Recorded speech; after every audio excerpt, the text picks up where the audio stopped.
What if I told you that the lead in your pencil has absolutely nothing to do with lead? That for centuries, the best way to fix a mistake was with a crust of old bread, and that the simple act of sharpening a pencil was born from centuries of frustration and a little bit of danger. These three objects, the pencil, the eraser, and the sharpener, feel so simple, so ordinary, but they are anything but. Their story is a wild journey of mistaken identity, happy accidents, and wartime desperation. This is the unseen history of the tools that gave us the power to make our mark and the grace to take it back. Our story starts in the 1500s in the quiet hills of Borrowdale, England. Shepherds there discovered a strange, dark, greasy substance sticking to the roots of a fallen tree after a storm. It was darker than charcoal and smoother than anything they'd ever seen. What did they do with this mysterious black stuff? They used it to mark their sheep. This was pure, solid graphite, a massive, one-of-a-kind deposit. But here's the first twist in our story. They had no idea what it was. They thought it was a type of lead, and they called it plumbago, which is Latin for that which acts like lead. That mistake, that single misidentification, has stuck with us for 500 years. Every time you call it a pencil lead, you're carrying on a 16th century misunderstanding.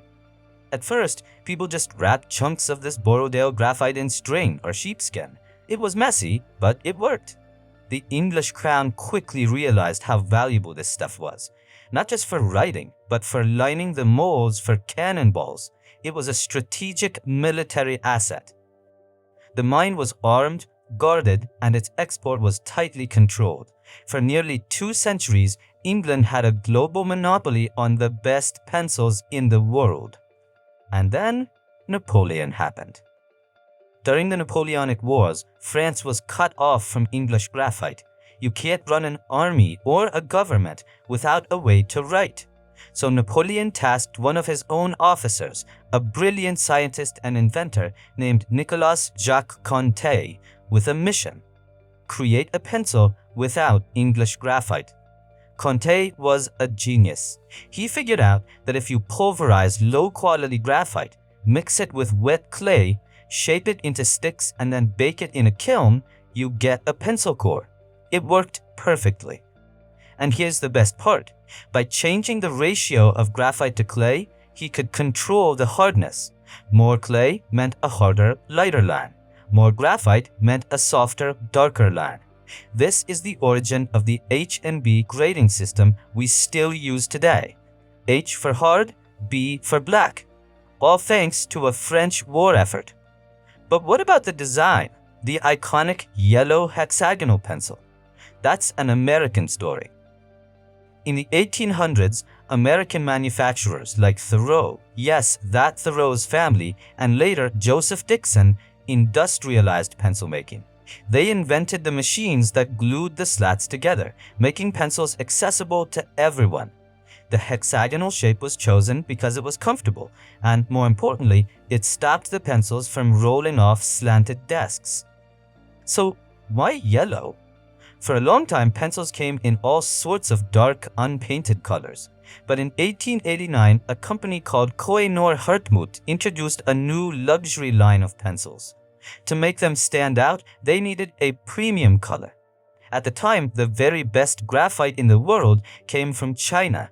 So, to signal that their pencils used the highest quality materials, they painted them yellow, a color associated with royalty and respect in China. The marketing trick worked so well that soon every company started painting their pencils yellow to compete. The color had nothing to do with the lead and everything to do with making you think you were buying the best. So, you have a pencil. You can make a mark. But what happens when you make a mistake? For thousands of years, the answer was not much. You could use wax tablets and scrape away errors, or you could try to scratch out ink from parchment. But for pencil marks, the go-to solution was bread. Specifically, moist balled-up breadcrumbs.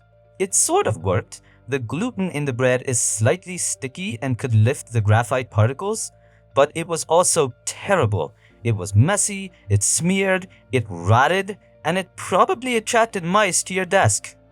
This all changed with a happy accident in 1770. The story goes that an English engineer named Edward Nairn was in his study reaching for his bread box to fix a mistake. But instead of grabbing the bread, he accidentally picked up a block of a new, strange material from South America: rubber. As he rubbed it on the paper, he was stunned to see the pencil mark vanish, cleanly, perfectly. He realized this stuff was far better than bread and started selling the first ever rubber erasers. He even held a competition to name the substance. The winning entry? Rubber, because you used it to rub out mistakes. But there was a problem. This burly rubber was a nightmare to use. It would go gooey and rot in the summer heat and turn hard and brittle in the winter cold. It also smelled awful. The solution came from another famous inventor, Charles Goodyear. In 1839, after years of obsessive, often broke experimentation, he discovered vulcanization. By heating rubber with sulfur, he stabilized it. It became durable, resilient, and lost its terrible smell. This invention paved the way for everything from car tires to the modern eraser. Now we have the modern pencil and the modern eraser, but they were two separate things. The final stroke of genius came in 1858 from a man named Hyman Littman. He had an idea so simple, it's brilliant. He patented a pencil with a small eraser attached to the end, held in place by a metal band called a ferrule. He essentially created the complete package, the tool to make the mark and the tool to undo it, all in one. He later sold his patent for a staggering $100,000, an absolute fortune at the time. Even though the patent was later invalidated, the idea was so powerful that it became the standard we still see everywhere today. Okay, so you have your pencil with its attached eraser. You use it, the point gets dull. Now what? For the first 300 years of the pencil's existence, the only answer was a knife. You had to be skilled at whittling to get a decent point without constantly breaking the graphite core. It was slow, imprecise, and you could easily cut yourself. The first attempt to fix this came in 1828 from a French mathematician named Bernard Lasimone. He filed a patent for a device that held files in a block of wood, which you rubbed the pencil against. It was clunky, but it was a start. The real breakthrough came with the idea of a conical blade. In 1847, another Frenchman, Thierry d'Estoile, created the first recognizable handheld sharpener that used a single blade inside a cone. But the golden age of sharpening arrived with the rise of the office and the classroom at the turn of the 20th century. People needed a faster, more reliable way to get a perfect point. Enter John Lee Love, an African-American inventor from Massachusetts. In 1897, he patented the Love Sharpener. It was a brilliant portable hand-crank device.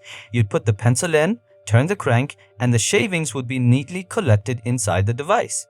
He designed it in his own words, so it could be used as a paperweight, desk ornament, and pencil sharpener.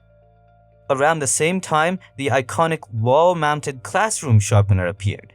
These weren't simple blade sharpeners. They were masterpieces of mechanical engineering called planetary sharpeners. They use a system of gears to make 2 or 3 cylindrical cutters or burrs orbit around the pencil tip as it's fed into the machine. These burrs have tiny, sharp ridges all over them. They don't slice the wood like a blade, they mill it away, shaving off fine layers with incredible precision. That whirring sound you remember from school, that was the sound of miniature, precise industrial milling happening right there on the classroom wall. It was a simple solution to a simple problem, executed with beautiful complexity. 3 simple objects, a stick of baked clay and graphite born from a misunderstanding and forged in war. A block of vulcanized rubber discovered by a happy accident that replaced a piece of bread. and a tiny milling machine designed to put a perfect point on it all. They are so common, so ubiquitous, we almost never think about them, but they are monuments to human ingenuity. They represent our relentless drive to make a mark, to share an idea, to create something from nothing, and our quiet wisdom in knowing that sometimes the most powerful thing we can do is erase our mistakes and start again.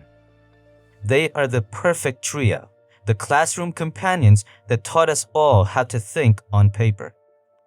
The story of the eraser began when Edward Nairn accidentally picked up rubber instead of bread. It was a simple mistake that changed everything. So we want to know, what's the best happy accident that has happened ever in your life? A wrong turn that led to a great discovery? A mistake that turned into an opportunity? Share your stories in the comments below. We'd love to read about the unseen moments that shaped your world.